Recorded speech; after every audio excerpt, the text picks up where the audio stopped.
ক্ষুধা দারিদ্র্যমুক্ত স্বাধীন সোনার বাংলাদেশ করার যে লক্ষ্য ছিল বঙ্গবন্ধুর, যে লক্ষ্য ছিল বঙ্গবন্ধুর কন্যা কিন্তু সেই লক্ষ্য নিয়েই কিন্তু রাষ্ট্রপতি একটি নির্দলীয় একজন ব্যক্তিত্বকে কিন্তু তিনি রাষ্ট্রপ্রধান করেছিলেন, রাষ্ট্রপতি করেছিলেন।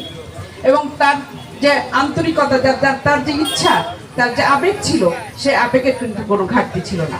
আমরা কিন্তু 2001-এর অপশাসন, 2001-এ যখন আবার সেই গণতান্ত্রিক পন্থায় তিনি ক্ষমতা হস্তান্তর করেছিলেন, আমরা 2001-এ যখন অন্য আরেকটি রাজনৈতিক সংগঠন ক্ষমতায় তার অপশাসন কিন্তু আমরা দেখেছি।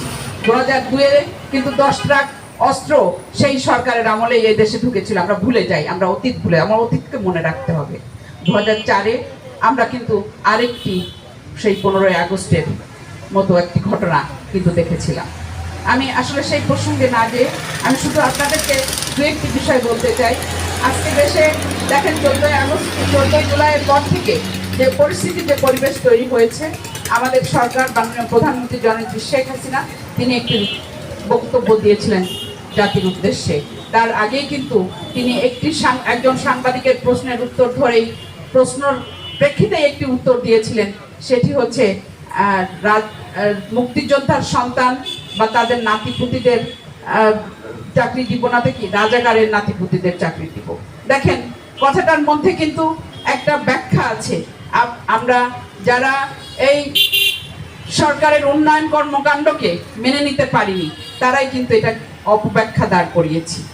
আপনারা একটু ভাবেন, উনি কি কোথাও আমাদের কাউকে রাজাকার বলেছেন? কিন্তু বলেন নাই। সেই কথাগুলোকে তুলে এনে তারা বলার চেষ্টা করছে। আপনারা যে দলেরই হন না কেন, একটু চিন্তা করতে হবে। এখানে জামাত, বিএনপি, এখানে আওয়ামী লীগ, আমি এই বিষয়ে কথা বলছি না, কিন্তু আপনারা একটু ভাবেন তিনি কথাগুলো কি বলেছিলেন। একটু নিজেদেরকে একটু চিন্তা করতে হবে। নিজেদের অন্যের দ্বারা প্রভাবিত হয়ে কোনো কথাকে কালার করা যাবে না।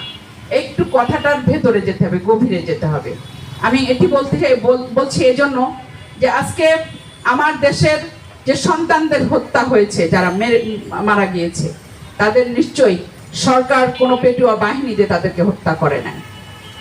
আমরা এই পরিবেশ সৃষ্টি করেছি, এমন পরিবেশ সৃষ্টি করেছি, অনেকেই মারা গিয়েছে, অনেকে হত্যা হয়েছে। আমরা গতকালকে গিয়েছিলাম, গত পরশুদিন গিয়েছিলাম দেবহাটায়, আমাদের ছাত্রলীগের একজন কর্মী যে ছেলেটি মারা গিয়েছে, সেই বাড়িতে আসলে তাদের বাড়ির যে দৃশ্য সেটি দেখার মতো নয়। তার মায়ের যে আহাজারি, তার প্রিয় সন্তানটি হত্যা হয়েছে, তার বাড়িতে লোকে লোকারণ্য, একটি বাড়ি, একটি বনেদি বাড়ি, যে বাড়িটিতে শোকের মাতম চলছে।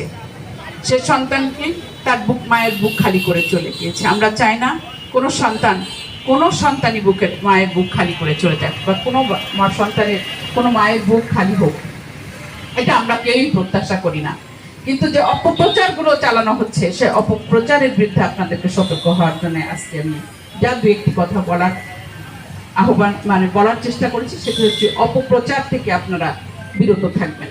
তার কারণ আজকে এদেশের সন্তানরা হত্যা হয়েছে, আমার বুক খালি হয়েছে, মায়ের বুক খালি হয়েছে। এদেশের সম্পদ নষ্ট হয়েছে, আমার সম্পদ নষ্ট হয়েছে। আপনারা দেখেন গতকাল পর্যন্ত 94,000 কোটি টাকার সম্পদ নষ্ট হয়েছে, এই তথ্য উঠে এসেছে। আমরা এখনো যদি আরো বিশ্লেষণ করলে আরো যে জায়গাগুলো এখনো চিহ্নিত হয়নি, সেই জায়গা চিহ্নিত হলে 100,000 কোটি টাকার উপরে সম্পদ, এদেশের সম্পদ নষ্ট হয়েছে। আজকে এরকম 5টা পদ্মা সেতু তৈরি করা যেত, তাহলে আজকে আমরা দেশের সম্পদ নষ্ট করছি। শেখ হাসিনার ব্যক্তিগত সম্পদ নয়, আমার ব্যক্তিগত সম্পদ নয়, আপনার আমার খেটে খাওয়া মানুষের মতো শ্রমজীবী মানুষের যে সেই সম্পদ আমরা নষ্ট করছি। আমি এই কথাগুলো বলার একটাই কারণ, সেটি হলো যে নৈরাজ্য সৃষ্টি করার চেষ্টা করা হচ্ছে। জামাত, বিএনপির সন্ত্রাসী বাহিনী যারা নৈরাজ্য সৃষ্টি করার চেষ্টা করছে, আপনারা তাদের বিরুদ্ধে সতর্ক হন।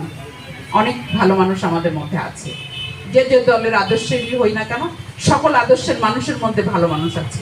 এজন্যই আপনারা নিজেদের সম্পদ, নিজেদের সন্তানদেরকে বাঁচানোর জন্য ঐক্যবদ্ধ হন, এর বিকল্প নেই।